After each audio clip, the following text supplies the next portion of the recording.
Oi, pessoal, tudo bem? Hoje a gente vai terminar a frente 2, tá? De biologia. Nós já terminamos a frente 1, só falta agora a parte de código genético para a gente terminar a frente 2. Então, terminando esse livro 13, página 267. Vamos falar um pouquinho mais sobre o código genético, certo? O controle de metabolismo, do metabolismo que é feito, né, pelo DNA, ele se dá pela produção de proteínas específicas, que são as enzimas, certo? O controle do DNA sobre essa produção dessas proteínas aí, dessas enzimas, ele é feito através das moléculas de RNA. Então, a partir do momento que foi descoberto, né, o RNA mensageiro, ficou estabelecido de fato o vínculo entre a molécula de DNA e a produção dessas proteínas aí. Como que é feito esse processo? Esse processo ele ocorre através da transcrição. Então, o processo de transcrição é quando um filamento de DNA serve de molde, lembra que a gente viu na última aula, para a formação do filamento de RNA mensageiro. Então, ele vai ter uma sequência de nucleotídeos, que são os códons, que vão ser complementares ao DNA de molde. Tá? O RNA mensageiro tem os códons, que são complementares ao DNA de molde original, que vai originar essa molécula do RNA mensageiro. Então, cada aminoácido vai ser sempre codificado por 3 nucleotídeos. Essa transcrição, né, essa codificação sempre ocorre de 3 em 3 nucleotídeos. Então, quando o ribossomo decifra a molécula do RNA mensageiro, né, quando ele faz essa leitura, ele vai fazer sempre essa leitura de 3 em 3 nucleotídeos. Cada códon, então, portanto, é chamado de trinca de nucleotídeos, certo? Essa trinca de nucleotídeos, por sua vez, de acordo com as suas possíveis combinações, ela vai formar 64 possíveis combinações de aminoácidos, de nucleotídeos, que vão dar origem aos 20 aminoácidos conhecidos que a gente sabe que existem aí na natureza, certo? Nós temos 20 tipos de aminoácidos. Esses 20 tipos de aminoácidos são resultado de uma combinação de 64 nucleotídeos. 64 combinações possíveis de nucleotídeos, certo? Aí, para decifrar o código genético, alguns pesquisadores fizeram algumas experiências e algumas descobertas, certo? Um passo fundamental foi através do pesquisador Marshall Nirenberg. O que ele fez? Ele misturou extratos celulares de diferentes origens. Quando ele misturou de diferentes origens, ele constatou que mesmo assim ocorria a produção de proteínas, tá? Então peguem lá a página 268, aqui, ó. Outra observação que ele fez é que ribossomos de diferentes origens, quando eles traduziam o mesmo tipo de RNA mensageiro, eles produziam o mesmo tipo de proteína. Então, ele fez duas constatações. Primeiro, que a síntese de proteínas ocorria mesmo quando os extratos eram de origens diferentes, e ele viu que os ribossomos de origens diferentes traduziam o mesmo tipo de RNA mensageiro. A partir disso, ficou provado que o código genético é, na verdade, uma linguagem universal. Isso é, a sua tradução ela é praticamente a mesma para todos os seres vivos, tá? Todos. Então, a gente já sabe que tem 64 possíveis combinações de nucleotídeos e essas 64 possíveis combinações vão definir todo o código genético de todas as espécies, certo? O trabalho de decifração consistiu em descobrir qual aminoácido é representado por cada um dos 64 códons. Então, aqui nessa tabela, a gente tem qual aminoácido é a partir dessas trincas aqui, ó, do códons, tá? Então, a gente tem os 20 aminoácidos nessa tabela com as 64 possíveis combinações, certo? O pesquisador que descobriu um método enzimático para fazer essa descrição aqui das 64 possíveis combinações foi Severo Ochoa. Então, ele descobriu um método enzimático para estabelecer ligações entre os nucleotídeos de RNA. ele empregou nucleotídeos de uracila. Então, ele pegou nucleotídeos de uracila, que é representado aqui ó, pela letra U, e esse nucleotídeo de uracila, essa molécula, né, com nucleotídeo de uracila, ficou conhecida como poli-U. O poli-U de Uchoa, como foi denominada essa molécula, foi colocado em contato com extratos celulares de Escherichia coli, que é uma bactéria, e foi obtido, então, um polipeptídeo formado exclusivamente por fenilalanina. Então, ele viu que o códon UU, que seria o poli-U, forma fenilalanina. Aqui a gente tem na tabela UU, fenilalanina.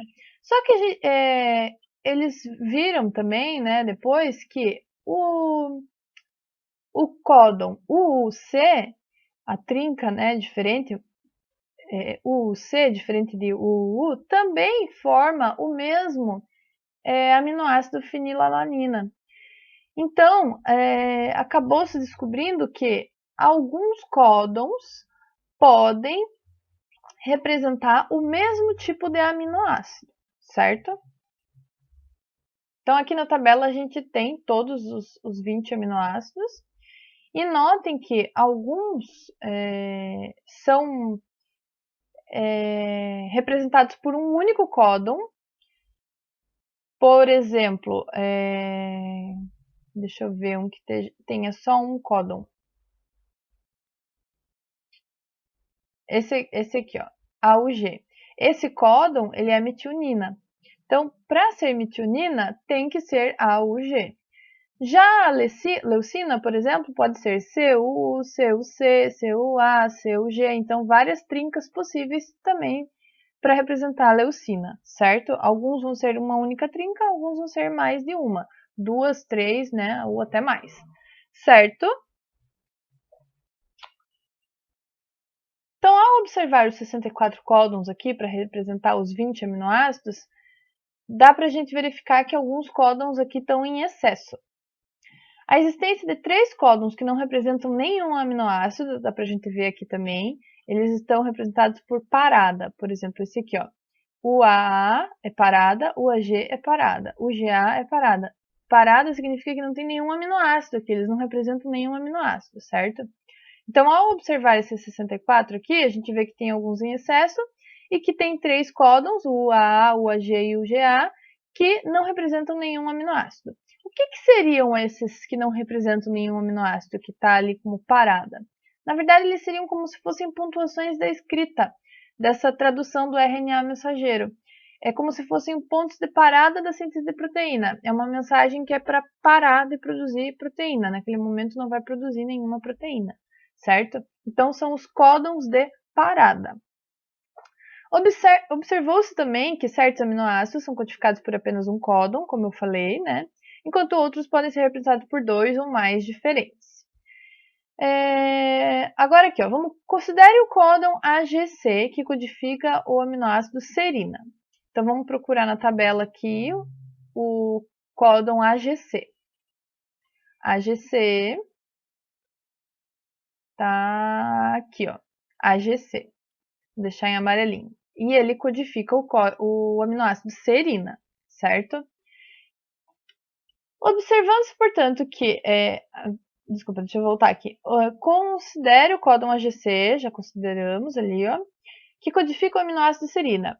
Caso o seu último nucleotídeo venha a ser substituído, ocorre, né, por exemplo, se ocorrer alguma mutação, e modificar esse último aqui, ó, esse C, por G, o que ele vai deixar de ser serina? Vai virar AGG.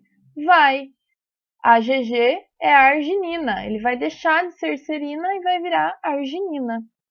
Mas, se ocorrer uma mutação e esse último código aqui, esse C, se transformar em U, a gente vai ter AGU, que continua sendo serina. Então, nem sempre uma mutação vai alterar o aminoácido que ele representa, tá?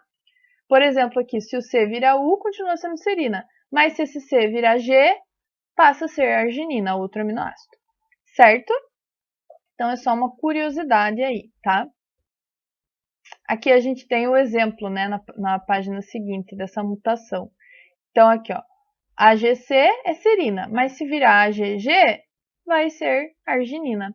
Agora, se esse C, ao invés de virar G, virar U, continua sendo serina, certo? Porque na tabela, a AGU é serina, assim como a AGC, ok? É só uma curiosidade ali, tá? Que nem toda mutação vai modificar o aminoácido final ali. Às vezes, alguma mutação não vai alterar a proteína que vai ser produzida lá, a proteína sintetizada. Tranquilo, pessoal? Aqui a gente tem um exercício de exemplo. Então, aqui a gente tem uma sequência de bases nitrogenadas no segmento de DNA. Então, podem ver que o DNA não tem U, ele só tem T, de timina, não tem uracila, né? Então, é TTT, AAT, GGG, CAT. Qual que é a sequência das bases da hélice complementar? A hélice complementar é outro DNA que complementa esse aqui. Quem se combina com T? A. Então, a hélice complementar, onde tem T, T, T, vai ficar A. Depois, A, T, o A se combina com T. Então, T, T, A. Certo? T, T, A. G, G, G. G se combina com C. Então, vai ser C, C, C. E aqui a última CAT, C se combina com G, A com T e T com A. Então, GTA. CAT vira GTA. Ok? Agora na letra B está perguntando qual é a sequência das bases do RNA mensageiro. Para ser RNA mensageiro, o T se combina com A, mas o A não se combina com T.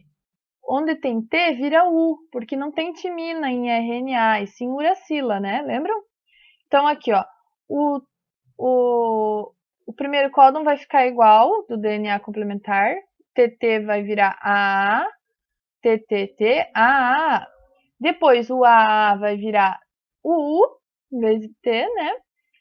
E o T vira A normalmente. Então, A, U, A. GGG vai ficar C, C e C, porque C existe normalmente no RNA. O único que não tem é o T, tá? Então, o C vira G, o A vira U, porque não tem T, e o T vira A. GUA. CAT vai virar GUA. Certo? Pessoal, essa parte aqui, última do código genético, como essa aula, né, de sexta-feira, não vai ser cobrada na avaliação de semana que vem, tá? Como eu já falei na última aula, para a avaliação da semana que vem, vocês vão ter só até aqui, ó. Essa parte do código genético aqui não, é até a página 267, mas até transcrição gênica apenas, tá? Então, os conteúdos que vão ser cobrados na prova de vocês do dia 4 de junho. A parte dos nematódios 1 e 2, tá? Que é a frente 1 de biologia. E, ainda na frente 1 de biologia, os anelídeos 1 e 2, certo? Na frente 2 de biologia, a parte de bioquímica que vai cair é só até aqui, ó. Então, começando nos ácidos nucleicos, página 264, até a transcrição gênica, 267, certo? Então, esse é o conteúdo das avaliações. Nematódios 1 e 2, anelídeos 1 e 2 e ácido nucleico aqui até a transcrição gênica. Se ficar alguma dúvida antes da avaliação, antes do dia 4, entrem lá no Fórum dos Pontos para tirar as dúvidas. Tranquilo? Então, bons estudos, boa semana de avaliação para vocês, tá? E até a próxima, pessoal!